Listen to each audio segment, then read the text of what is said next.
We trusted him, loved him. We were all his brothers, but he drew his blade against us. Did you not consider the cost? They'd be alive. Your mother, your siblings. He may as well have killed them himself. Pactyas, circa 422 BC.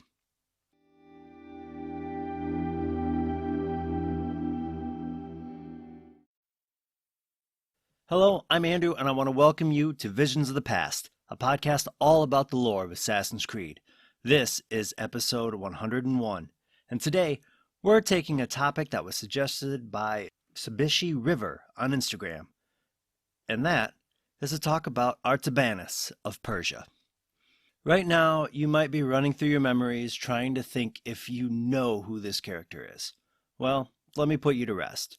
Artabanus is most well known for his assassination of Xerxes I, being the first known user of the Hidden Blade, and subsequently taking the name of Darius. Before we get into the known history of the character within Assassin's Creed, I would be remiss not to mention that he is actually based on a historic person. Darius is based on the man by the name of Artabanus, who was a politician during the Achaemenid dynasty of Persia, supposedly serving as regent of Persia for a few months in either 465 or 464 BC.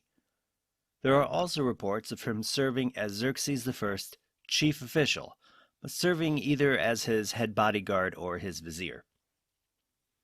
According to Aristotle, he was responsible for the death of Xerxes' oldest son and crown prince, another man by the name of Darius. After this, he was afraid of vengeance from Xerxes, so he decided to just assassinate him instead. Justinius reports that Artabanus had personal ambitions for the throne, and that's why he secretly murdered Xerxes. Then he accused Darius of the murder, which resulted in Darius's execution. It's not just this order of events that's debated. There are some accounts that say the death of Xerxes and Darius were for him to have the throne himself. But there are others who considered him to have named Artaxerxes I as king, so he could act as regent, being the power behind the throne instead. This thought didn't last long, though, as it is said that Artaxerxes killed Artabanus with his own sword a few months after he came to the throne. Within the series, we only have a handful of places where Darius is even mentioned, let alone featured. The biggest place where he is seen is within the Legacy of the First Blade DLC of Assassin's Creed Odyssey, where he is voiced by Michael Benier. He also appears in the mobile game Assassin's Creed Rebellion, and is alluded to or mentioned in Assassin's Creed II, Assassin's Creed Brotherhood, Assassin's Creed Origins, and the board game Assassin's Creed Brotherhood of Venice. Darius's early life is largely unknown, but what is known is that he was present at the Battle of Thermopylae, where he saw King Leonidas of Sparta wield his spear to its fullest potential as a piece of Eden. We know at one point he was in a relationship that resulted in at least 2 children, Nitocris and Nema. The event that Darius is famous for didn't even really begin with him. The assassination really started when the Achaemenid Empire was supported by the Order of Ancients. Under the support of the Order, Xerxes and his father Darius expanded the empire, and under that expansion imposed tyranny over their people. The empire was opposed by a small group of people: Darius, then known as Artabanus, Amorgus, and Pactyas. On August 4th, 465 BC, the King of Kings, Xerxes I, was in the middle of a convoy that was attacked by Amorgus and Pactyas as a distraction. This distraction allowed for Artabanus, who was then posing as a guard in the convoy, to sneak up behind Xerxes and use what would become known as the Hidden Blade and assassinate him. The assassination of Xerxes I led to the ascension of his son, Artaxerxes I, to the throne of the Achaemenid Empire. Darius, though, was worried that Artaxerxes was going to become a puppet of the Order of the Ancients, like his father and grandfather were. Because of this worry, he decided the best course of action was to also assassinate Artaxerxes. Amorgus, though, disagreed with the choice, leading him to join the Order of the Ancients to try to stop the assassination, and on the day that Darius decided to commit the assassination, Amorgus was there to stop him. The confrontation that ensued not only led to the end of their friendship, but Amorgus grabbed Darius's hidden blade by the blade in order to stop Darius from killing him, causing a deep scar along the palm of his hand. This is the moment that Darius's life changed. Amorgus called for the guards, causing Darius to be branded a traitor, creating the need for him to change his name from Artabanus to Darius, and to flee Persia with his family. That wasn't the end of the name of Darius in Persia, though, as the Order of Ancients eventually did decide that Artaxerxes did need to die, and used Darius's reputation and fugitive status within their assassination attempt. They had an assassin dress up as Darius and poison Artaxerxes.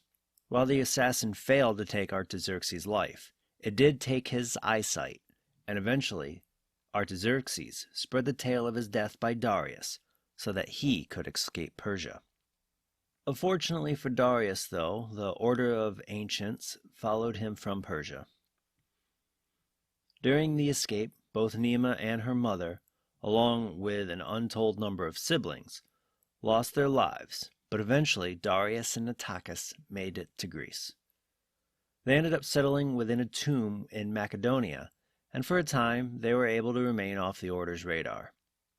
That only lasted for so long, though, because right around 429 BC, the Order attacked the village of Potidaea in order to draw out the Tainted One Cassandra, in order to eliminate her. Nitocris ended up aiding Cassandra in saving the village, but it was Darius who ended up killing the Order's elite before fighting Cassandra in the tomb him and Nitocris had called home. The fight, though, was interrupted by Nitocris, who introduced them to each other and noted to his father that she was the one that the Order was looking for. After Cassandra killed the members of the Order that were hunting them in Macedonia, Darius came face to face with Pactus.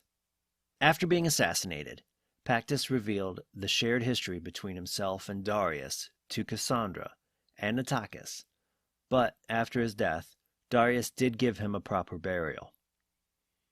Knowing that their location was compromised and that Amorgus would never stop hunting them, Darius and Nitocris moved to Achaia, with the intention to travel further east using a ship from the port of Patrai.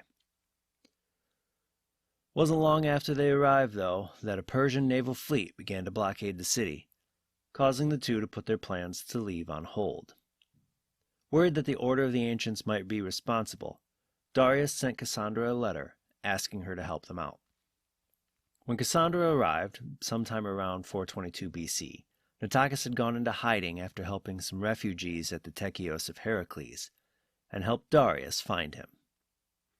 After the three reunited, Nitocris convinced Darius to help the refugees because the issues that they were seeing were coming from the ships that happened to be led by the Tempest, a member of the Order of the Ancients. The group did eventually bring the blockade to an end by killing the Tempest, whose true name was Philia, and also happened to be a tainted one, a human with a high amount of Isu DNA, like Cassandra was. And Phila was the daughter of one of the refugees from the Tekios of Heracles. During this time, Nitocris also fell in love with Cassandra, one of the factors that led Darius to decide to no longer run from the Order of the Ancients, and to settle down at the Ionian Watch near the village of Dyme. Sometime between 428 and 424 BC, Cassandra gave birth to a boy by the name of Eleppidos, making Darius a grandfather. In 422 BC, Darius and his family was once again being hunted by the Order of Ancients, but this time they were being hunted directly by the leaders of the Persian Order. After enjoying a campfire on the beach, Darius and Cassandra returned to Dyme to find it ablaze. When they arrived at the town itself, they were greeted by Amorgus, who told the pair that he needed Cassandra's bloodline. A battle shortly ensued, and lasted until Darius and Cassandra reached their home, where Darius told Cassandra to keep Nitocris and Eleppidos safe while he held off the Persian soldiers. Refusing to leave Darius to die, Cassandra saw to Nitocris and Elypidos' safety at the beach and returned to help Darius. Before she could get to him, though, Darius was knocked out, and she proceeded to kill his attackers. After Darius came to, he went with Cassandra to the beach to find Nitocris and Elypidos. The two found Nitocris dead, and Elypidos gone. Shaken with grief, the pair turned their home into a memorial for Nitocris, and Darius left with the intention of hunting Amorgus, in hopes to find Elypidos, and to extract his revenge, but gave Cassandra no clue where he was heading. Eventually, Darius was found by Cassandra in Aepia, and after a brief confrontation between the two, they came up with a plan to weaken the Order of Ancients in Messina. After going through with their plan, the two launched an attack on the Andenia mine, and eventually confronted Amorgus at the Temple of Zeus above the mine. The confrontation ended up with Darius pushing Amorgus off the cliff, but before he succumbed to his wounds, Amorgus told Darius where Elypidos was, and even reconciled with Darius, though he did also admit the Order would always be hunting him. Darius and Cassandra traveled to the island south of Messenia, where they were greeted by a young man with Elypidos. The man introduced himself as Darius, the son of the Persian king Artaxerxes, and after a conversation between the two Dariuses, Elypidos' grandfather told the son of Artaxerxes to keep Persia safe, as that was his father's legacy. Knowing that the Order would always hunt Cassandra because of her status as a tainted one, she decided to have Darius take Elypidos away from Greece to keep him safe. Darius ended up taking Elypidos to Egypt and trained him in his ways, as well as raising him. Darius ended up leaving a lasting legacy. Not only was his teachings passed from generation to generation, from Elypidos all the way to Aya of Alexandria and beyond, but the hidden blade that he used in the assassination of King Xerxes was also passed down through the generations, eventually making it into the hands of Bayek of Siwa, who used it during his quest to remove the Order of the Ancients from Egypt in 48 BC, and along with Aya, built a group called the Hidden Ones, with the hidden blade as its signature weapon. By the 14th century, the assassination of King Xerxes became the stuff of legends. The founder of House Auditory, Domenico, installed a statue of Darius along with the seal that was needed to open the gates to the armor of Altair ibn La'ahad. But that seal was hidden within a shrine within the catacombs of the Santa Maria Novella in Florence, Italy. Looking at Darius as a character, there isn't a whole lot to actually look at compared to some of the other characters in the series, based on his appearance in the one DLC. But when you look at the Legend of Darius, that is something that permeates throughout the lore. But there is something that has bothered me since the soft reboot of the series canon within Assassin's Creed Origins. Assassin's Creed 2 establishes Darius as an assassin, who was the first person to use the Hidden Blade. But when Assassin's Creed Origins came by, it was said that he wasn't even an assassin, as the group had yet to exist within the series canon. Odyssey doubled down on that by saying that he was the leader of a group that was dedicated to stopping Xerxes' tyranny. There was also changes on how the Hidden Blade was supposed to be worn. On his statue, the Hidden Blade was on the underside of Darius' arm, while Odyssey showed him wearing it on the outside. When Aya gave the blade to Bayek, she even put it on him incorrectly, leading to the loss of Bayek's ring finger during the first time he used the blade. I know there are ways within the lore that these things can be explained. When Bayek was given the blade, it's almost 350 years old, so the knowledge on how to wear it could have been lost, especially if it was Cleopatra who had the blade and not Darius' descendant Aya. And I won't even get into the idea that the only parts of the blade that would have likely survived that long would have been the metal blade and possibly the mechanism to extend it.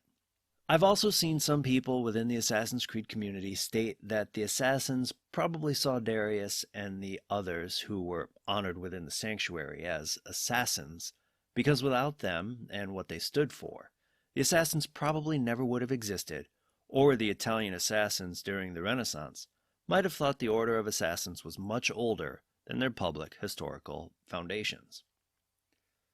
These are the things that have been bothering me about the series overall since the release of Assassin's Creed Odyssey, though. I know it's not the fault of the character of Darius himself, but it's just been eating away at me. But what are your thoughts on Darius and his legacy? Let me know over on Twitter at visions_AC. Thank you for joining me today, and be sure to tune in every Tuesday for new episodes. And before we head out, I want to let you guys know that today I started a new 9-to-5 job, and while I have a couple of podcasts queued up, I think I'll be taking a break to acclimate into this new role that I have. And in a few weeks, we'll also be seeing the big push for the 2-year celebration D&D game, and I hope that you all enjoy that as much as we all enjoyed recording it. And if you love stories about Assassin's Creed lore, please tell your friends and follow this podcast on Apple Podcasts, Spotify, or your favorite podcasting platform. Do you want to support this podcast and help provide for new episodes? Visit my link tree at linktr.ee/Visions of the Past for links to my Twitter, TikTok, and other social channels, and for information on how you can support this podcast. Until next time, my assassin friends, make sure to follow the creed, and to those Templars listening, may the Father of Understanding guide you.